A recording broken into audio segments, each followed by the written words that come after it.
Tulad ng kambal niyang si Andres Mulak, magkabilaan din ang kumukuha sa kanila para maging endorser.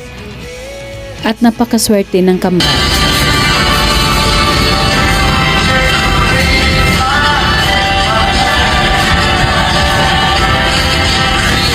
Samantala sa loob ng dressing room ng programang Eat Bulaga, nagkukulitan naman ang magkaibigan na sina Atasha, Raisami at Karen.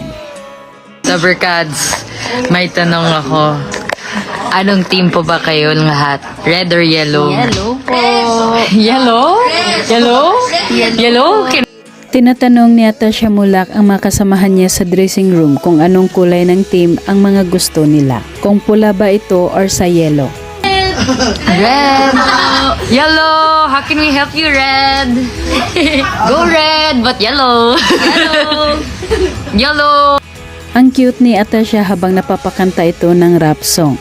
Bagay din pala sa kanya ang magiging rapper. Low, low, low, low. Ano bottom jeans with the boots, with the fur, the fur. Wala siyang team. Ay, oo. Team kasi kuya.